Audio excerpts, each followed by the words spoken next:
Bismillahirrahmanirrahim. Assalamualaikum warahmatullahi wabarakatuh dan selamat pagi. Alhamdulillah Auda, hari ini kita dipertemukan lagi untuk berkongsi antara maklumat semasa dan juga pengisian bahan visual yang disediakan dari daerah Tutong ya. Baik, saya mulakan dulu Auda, satu maklumat yang ingin kita sampaikan. Jabatan Imigresen dan Pendaftaran Kebangsaan Kementerian Hal Ehwal Dalam Negeri mengenai fasa peralihan bagi menaik taraf sistem baru kad pengenalan ya. Jadi dengan ini Jabatan Imigresen dan Pendaftaran Kebangsaan dengan ini memaklumkan bahawa pada masa ini sistem pendaftaran kad pengenalan yang lama adalah dalam fasa peralihan untuk dinaik taraf kepada sistem baru yang akan dilancarkan dalam masa terdekat ya. Jadi sehubungan dengan itu, permohonan penggantian kad pengenalan kuning dan ungu adalah diberhentikan buat sementara sehingga satu tarikh yang akan dimaklumkan kemudian. Oleh itu, kad pengenalan yang belum diperbaharui dan sudah mansuh adalah masih boleh digunakan untuk urusan-urusan tertentu ya. Walau bagaimanapun, pendaftaran adalah masih dibukakan kepada mereka yang mencapai umur 12 tahun bagi warga negara Brunei dan penduduk tetap serta kad pengenalan yang hilang atau rosak. Baik, untuk pendaftaran baru dan membaharui bagi kad pengenalan hijau adalah masih berjalan seperti biasa ya.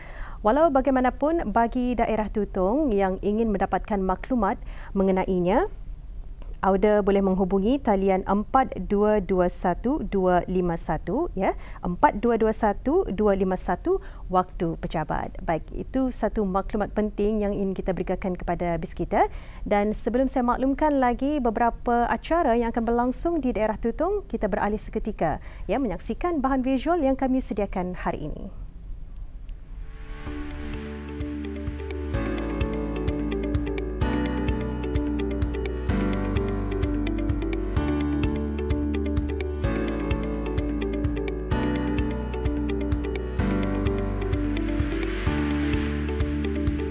Berlatar belakangkan sebagai seorang penuntut jurusan farmasi sepenuh masa selama 4 tahun di universiti, ia bukannya menjadi halangan bagi seorang belia Kitani yang dikenali sebagai Dayang Hamimatul Hayat binti Dr. Abdul Nasir untuk berkecimpung dalam bidang keusahawanan yang diminati oleh beliau.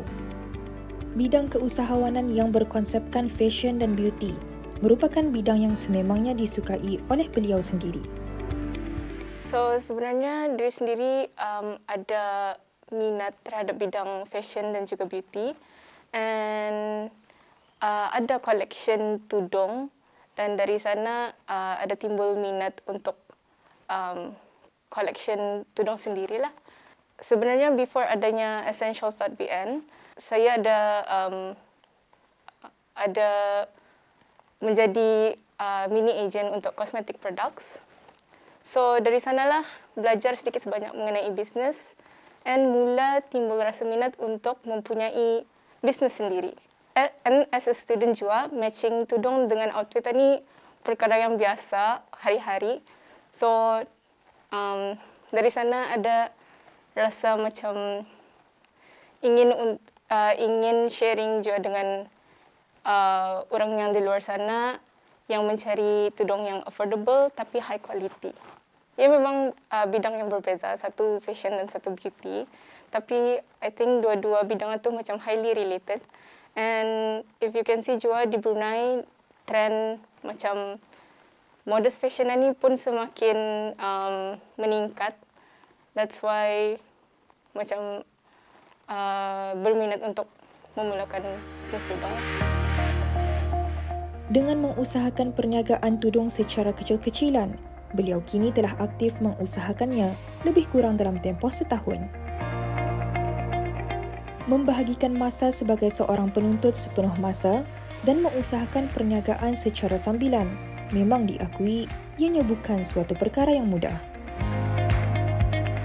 Percaya akan istilah rezeki tidak akan pernah salah alamat merupakan kekuatan atau motivasi bagi beliau untuk tidak pernah berputus asa. Sebenarnya Essentials mula di-establish in 2021, which was last year, with its first official release on the 16th of July. So almost 1 year lah sudah Essentials.bn ini. Sebelum memulakan Essentials.bn, semua modal yang digunakan ni sebenarnya dari hasil saving sendiri. So awalnya restock dengan modal yang sikit dulu untuk melihat macam mana pattern ataupun sambutan orang ramai terhadap essentials.bn. And then once Essentials release first batch, sambutannya very encouraging. That's why Essentials masa ni semakin semakin mengimprovekan lah ia punya restocknya. Untuk menarik perhatian para pelanggan, memang diketahui umum, para peniaga perlu mempunyai atau memiliki strategi agar dapat memikat hati para pelanggan. Menurutnya, salah satu strategi untuk beliau mendapatkan tempahan daripada pelanggan ialah dengan membuat video tutorial tentang cara-cara pemakaian dan penggunaan tudung tersebut. Bukan hanya sekadar video, malah strategi cara pengiklanan turut memainkan peranan penting. Perniagaan tudung atau shawl ia merupakan trend yang semakin meningkat, yang mana rata-rata daripada kalangan peniaga terdiri daripada wanita, terutamanya remaja. So, I think yang memberi sokongan dan juga dorongan adalah my family members and also my friends. Pasal dorongan ni one of the first customers yang membeli from Essentials, and dorang juga yang membagi feedback on Essentials punya tudung. So dari sanalah I can start macam convince other customers to buy from me. Actually for Essentials, dari starting Essentials kena establish from our first release, ada masih that customers yang sampai masa ni keep on supporting Essentials. And I received DM dari Instagram. Ada some customers cakap, thank you for bringing this affordable shawls, tapi masih juga high quality gitu.